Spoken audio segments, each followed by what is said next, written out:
বাংলাদেশের সেনাবাহিনীর মধ্যেই তো একটা ভাগাভাগি হয়ে গিয়েছে। তো কোথাও গিয়ে কি ওয়াকার নিজেকে বাঁচানোর জন্য এইভাবে রাশিয়া সফর করছেন যে যদি তার বিরুদ্ধে কোনো রকম কোনো পদক্ষেপ নেওয়া হয় তাহলে তিনি যাতে নিজের সেফটিটা দেখতে পারেন, নিজের ভালোটা দেখতে পারেন? আপনার কথাটার ভিতরে যুক্তি আছে। সবাই তো চায় নিজেকে সেভ করতে। গেম যা করার তো করে ফেলছে, ড্যামেজ ইজ ডান। বাংলাদেশকে যেভাবে ক্ষতি করা হয়েছে সেটার দায় তো ওয়াকার কোনোদিন এড়াতে পারবে না। ইতিহাসের কাছে তাকে দায়বদ্ধ থাকতেই হবে। তো সেদিক দিয়ে সে একটা এসকেপ রুট খুঁজতেই পারে। সেখানে ভারতে গিয়ে কোনো লাভ হবে না। তারপরে এজন্য একটু ইয়ার কাছাকাছি রাশিয়ার কাছে যেতে পারে, আমেরিকাতেও গিয়ে তার কোনো লাভ হবে না। তুলসী সাথে তার কথা হয়েছে, সে হয়তো সেন্স করতে পারছে যে কি হবে কি হচ্ছে। তো সেই দিক দিয়ে সে হয়তো একটা চেষ্টা, রাশিয়া এখন এই মুহূর্তে কোনো ভূমিকা রাখতে পারবে বলে আমার মনে হয় না। তাকে সেভ করার জন্য তাকে সে যে ভুলগুলো করছে সেইগুলো তাকে শুধরাতে হবে। সে যে জাতির ক্ষতি করছে সেই ক্ষতিটা সে রিভার্স করতে হবে। সে এদেশের মানুষের জীবনযাত্রা এবং জানমালের একদম নিরাপত্তা নাই। মানুষকে একেবারে এই দেশটাকে জাহান্নামে পরিণত করে দিছে। সেইখান থেকে এই দেশকে ফিরিয়ে আনার জন্য যে স্টেপ দরকার সে স্টেপ তাকে নিতে হবে। তাকে হেল্প সেই করতে পারে নিজে। অন্যরা হেল্প করতে আসলে সেটা সেটা কোনো হেল্প হবে না। যে মানুষ কাকে হেল্প করে, যে নিজেকে হেল্প করতে পারে। তো সে যে ভুল করছে তাকে সেই ভুল শুধরাতে হবে। তাকে মেরুদণ্ড সোজা করে, যেমন সেনাবাহিনীর ইতিহাস ঐতিহ্য, তাদের যে একটা গর্ব আছে সেটাকে সমুন্নত রাখতে হবে। সেনাবাহিনী তো একটা ফালতু মানে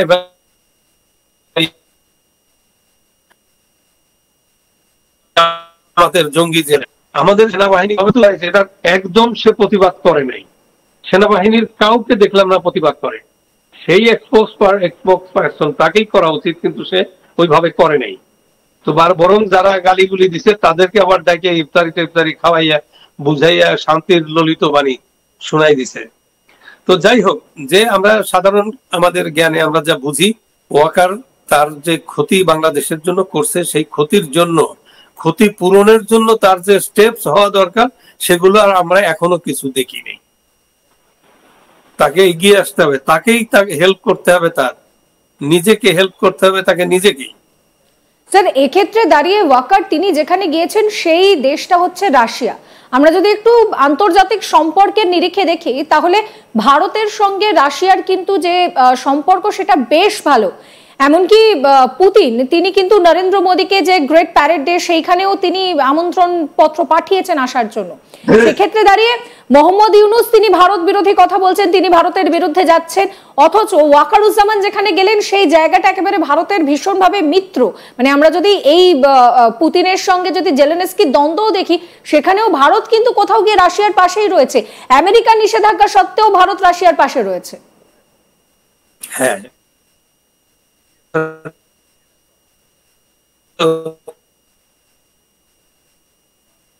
কথাটাই তো আমরা দেখলাম যে রাশিয়ার বিরুদ্ধে স্যাংশন দেওয়ার পরেও রাশিয়াকে সেভ করার জন্য ভারতই আসছে।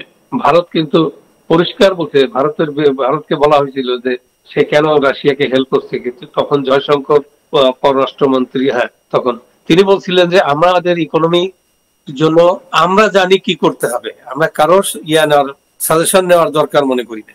তো সেটা একেবারে ক্লিয়ার কাট বক্তব্য ছিল। এটা হচ্ছে কি রাশিয়াকে একেবারে সরাসরি তার পক্ষে থাকা, এবং রাশিয়া তো ভারতের পক্ষে সবসময়। ৭১ সালে রাশিয়া যেভাবে হেল্প করছে তাতে বাংলাদেশের স্বাধীনতা এলেও ভারতের পক্ষে তো একদম হিমালয় পর্বতের মতো দাঁড়িয়ে গেছে। তো তা নইলে তো আমেরিকা এবং সেই নিক্সন প্রশাসন কি ঘটনা ঘটাতো এটা তো চিন্তাই করা যায় না। তো সেই দিক দিয়ে ভারতের সাথে একটা ঐতিহ্যগত একটা সম্পর্ক, বন্ধুর সম্পর্ক না, একেবারে ভারত এবং ভারতের যে আছে স্থাপনা, যে মিলিটারি যে মাইট, ম্যাক্সিমামই হচ্ছে বিল্ড বাই রাশিয়া।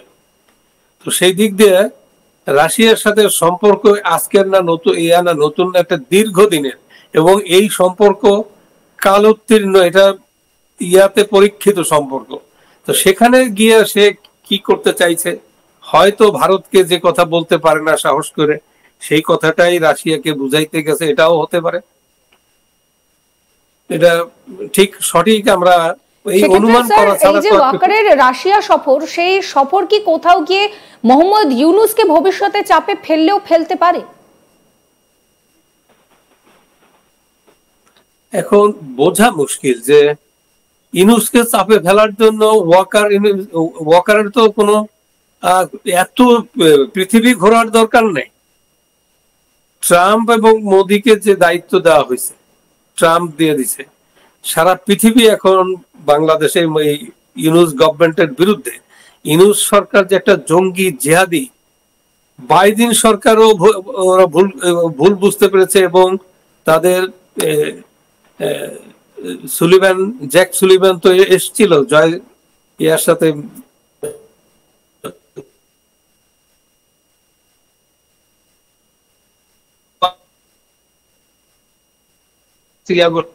তারা তো চাইছে যে শুধু ইউনূসের একটা সেফ এক্সিট।